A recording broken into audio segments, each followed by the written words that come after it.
What is up, Eddie and Eddie, and welcome to today's video on the channel for you guys today. I'm going to be talking about Ajax, one of the biggest, most successful clubs in the world of football. When we all think of top teams, Ajax is one of them teams that come to mind, producing incredible youth talent throughout the many years, as they have been a football club 123 years, and also as well as their success in Europe and as well in their native home country. The team that has won the most Eredivisie and produced some of the best players to ever play professional football. And mainly the Netherlands first team, consisting of mostly players that have any relation towards Ajax, whether currently playing for the team or, coming through the youth academy and moving on to a bigger club. But currently, there only is one in the regular first 11 in the Euros. But anyway, we now get down to the source root of the problem with Ajax and how this all began. And it began with Mark Overmars, the director of football, which was found to have sent inappropriate and have images of members of staff. And then he was later removed of his role by CEO at the time, Edwin van der Sar. Van der Sar did not decide to bring in a new body into the club. He decided to stick with what he already had. He appointed current technical manager Gary Hamstra and hiring former player Jarls Huntelaar, the former Ajax striker as well, who played for many clubs, Schalke probably being one of his highlights of his career, having an incredible time there. Manager Erik ten Hag later then moved to Manchester United, and they decided to appoint the assistant manager Alfred Schoenreder, who also won the Belgian Pro League, however having very underwhelming spells at other clubs such as FC Twente and Hoffenheim, which ended up disappointing fans, and their worries became true. They were proven right at the end of the day, where their manager was sacked after one of the worst starts to an Ajax season, with the club picking up a winless run of 7 league matches and a 6-1 defeat at home to Champions League team Napoli. Things would get much worse, however, for Ajax, as 2 of their best players, Lisandro Martinez and Antony, would both move on from to Manchester United from Ajax. However, getting respectable fees, but not using that money, to bring in any big name. Calvin Bassey was one of the players that came in, who was later sold to Fulham later down the line, but was at Ajax and did play relatively well for them. They ended up paying around about 20 million for the Nigerian centre-half from Glasgow Rangers. And Ocampos, a lot of controversy around the Ocampos transfer. He was set to sign for Ajax around about 20 million. However, later on the deal, it was changed to a loan deal by the board, and that turned out to be a very good decision, as Ocampos only then played 4 matches for Ajax before later moving on and leaving the club in January and returning back to Sevilla. By the end of the 2022-2023 season, the club failed to defend their title, but had missed out on UCL football as well, where then both Edwin van der Sar and Hamstra had resigned from the club, both CEO and manager. Van der Sar, his last act with Ajax was to appoint former Arsenal and German new director of football in Sven Milstant. However, it proved to be a really bad move by the club.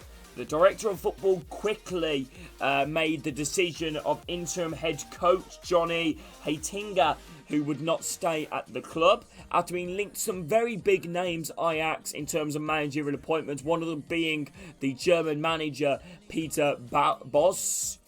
Was heavily linked and expected to become the new Ajax coach. However, Ajax decided to go for an inexperienced manager who guided Rotterdam to 6th in the league in Stein.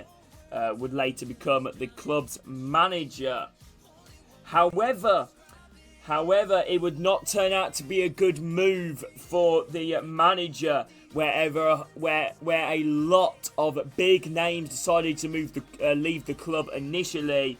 Edson Alvarez, Tadic, Kudus, Calvin Bassey, Klassen, long-term servant, all decided to leave the club, and they raised over 100 million, and that money was reinvested into the club. However, signing a lot of players which are not very well known, you know, to Ajax fans and really across the world of football in terms of these players playing in top leagues. So Talo probably being one of the best ones, the Croatian defender that was signed from Zagreb. They signed Forbes, who recently had been heavily linked to a move away to Wolverhampton Wanderers from Ajax, from the Manchester City Youth Academy. Forbes, Mikadze, who is a Georgian striker who signed to Ajax, who in real life has left the club as well to join Lyon. Chuba Akpom, another English forward who signed for them from Middlesbrough. Souza, which there's a lot of controversy around that transfer, which I'll get to that in a second. Jordan Henderson on a free transfer, and Van der Bohem, who was a midfielder from Toulouse who joined the club. However, the club got off to the worst start in the club's history. Only 5 points in their first 4 league games for the Amsterdam club. And to make matters worse, the manager that was likely to be their new manager, the manager that was linked, to likely be their new manager, Peter Bosz, had decided to make the move to PSV at the time when the Ajax manager was appointed, and he had them first with a 100% win record and only losing 1 game throughout the entire season for PSV, who obviously won the league.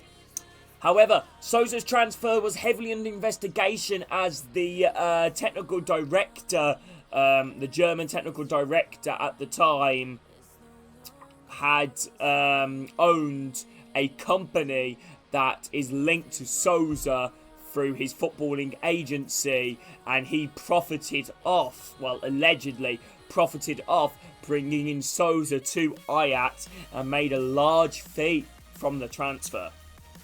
Chaos at the club, however, for Ajax later on, just before the game against Feyenoord in the D-Klassiker.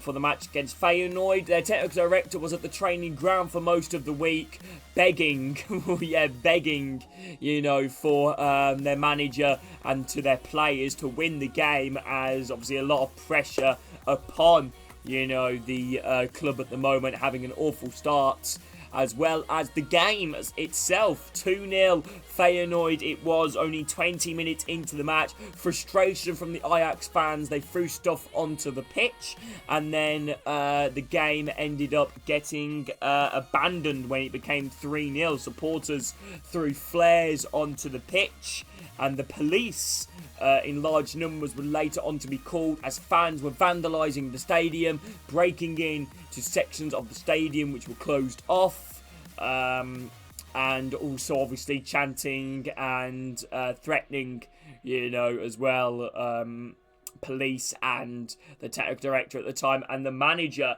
The manager did, however, resign later on, as well as the technical director, and Ajax went through quite a few, a couple of managers since the departure of Stein, however, being currently led by Italian boss, Fraioli. And Ajax now seem to be on the right track. A lot of promise under the Italian boss, signing a couple of new players as well. One of them being the Italian defender, Daniel Rugani. And also a familiar name, I think, to many football fans, former Chelsea, Aston Villa and Lyon winger, Bernat Traore. Adds a bit of experience in terms of the out-wide position. However, the season prior to that, let me just finish off on the recap of that one. They finished 5th. Let me repeat that again. 5th in the Eredivisie, and that is the lowest finish in the club for 24 years, and also it was the lowest points tally by the club in 30 yees. So a lot of problems there for Ajax. Obviously, Edwin van der Sar did leave the club. My apologies if I didn't get towards that one. Van der Sar did, however, leave the club and a new CEO was appointed. But anyway, hope you guys have enjoyed this video on the channel. If you guys have enjoyed it, make sure to drop a like, subscribe. Where will Ajax end now? Let me know your thoughts in the comments. And if any Ajax fans or anybody that has interest of watching this, let me know your thoughts in the comments. But yeah, massive thank you to everybody watching this. Hope you all go on to have a great day. Take care, everybody, and I will see you all soon.